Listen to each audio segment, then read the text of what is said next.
Hi, in today's video I'm going to show you how to fix a loose upper tension pin if you have one in your Singer 201. Today we have a huge problem.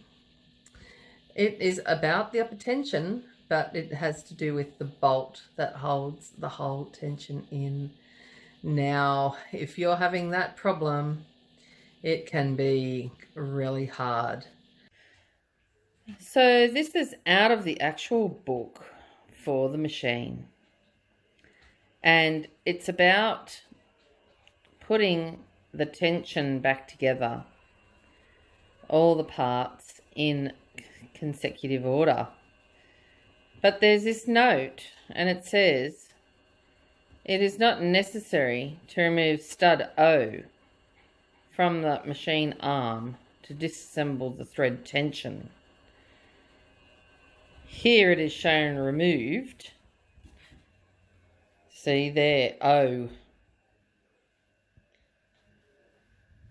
Here it is shown removed in figure 24 only for the purpose of illustration. So the actual book is telling you not to take that stud out, that bolt. Okay, so it's supposed to be in there all the time. So here it is. Here's the tensioner. And it looks pretty normal, but it's not.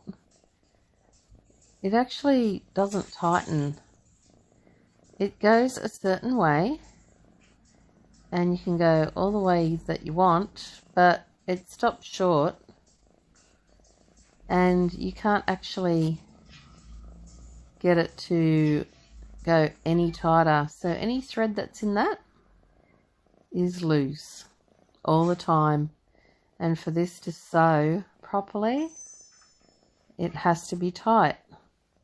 So today, what I propose to do is to pull all of the tension apart and get stuck into it and get all the bits off. When you're ready to take every piece off, just put them next to the machine so that when you want to reassemble this upper tension, you know where your parts are. And here's the serial number. And isn't it a lovely looking machine? Singer 201, made in Penrith, Australia in 1957. Such a magnificent machine. And as you'll see here, the tension bolt was completely loose, came out in my hand.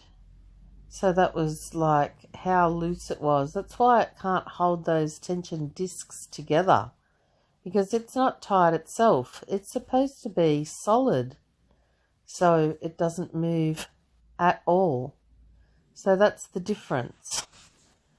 So right now, what I'm going to do is I'm going to get the bolt out at the back that it isn't holding it, and see if I can tighten it again. If not, I'll have to remedy it a different way.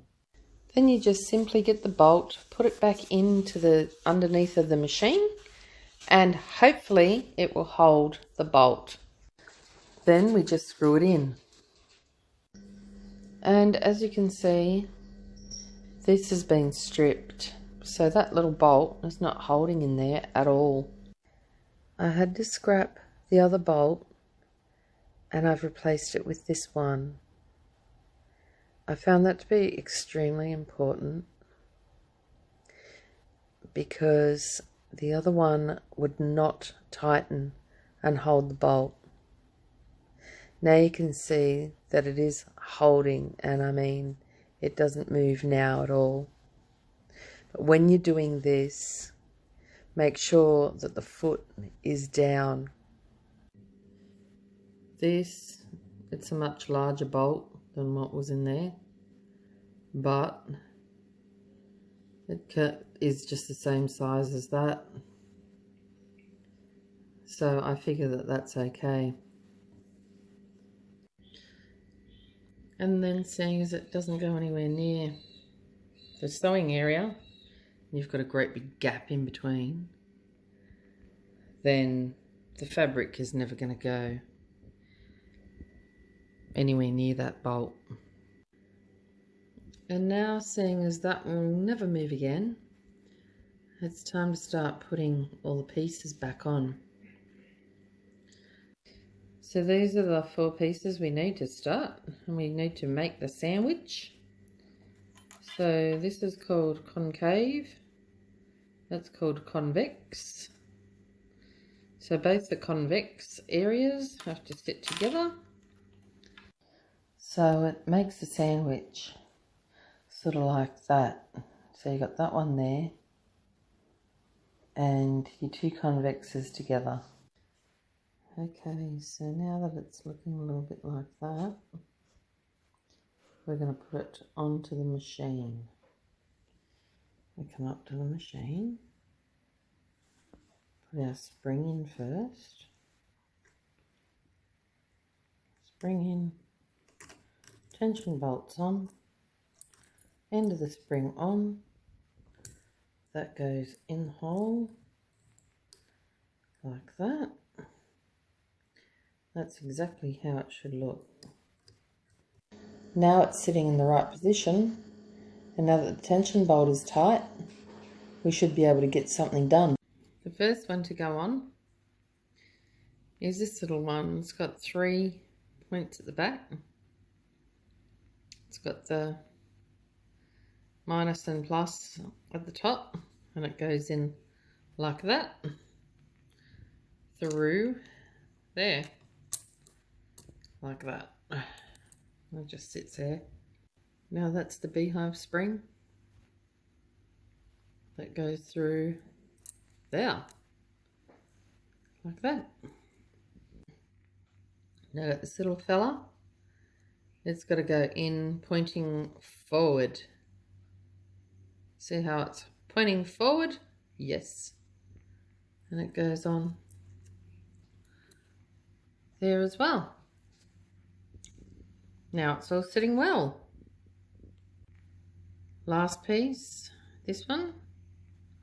Look for the little notch up the top. It'll be where 0 is. Put him on over all that, so that that little notch can grab hold. There we go. Then this one goes on like this.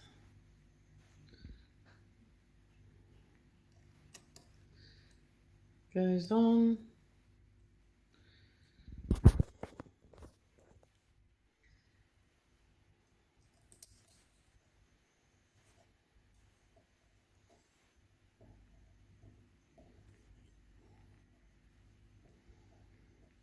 Like that.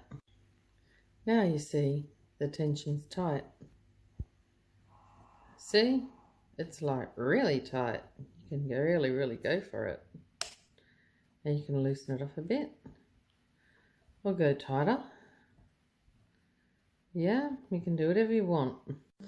Now that it's all complete, when you put the thread through, it'll be completely firm.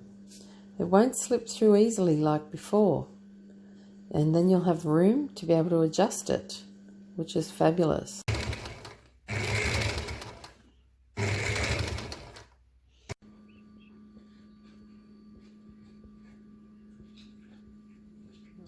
And so that's the end of the upper tension video. I hope that you've learnt something and it's going to help you out in those horrible situations that we can get ourselves into with these machines.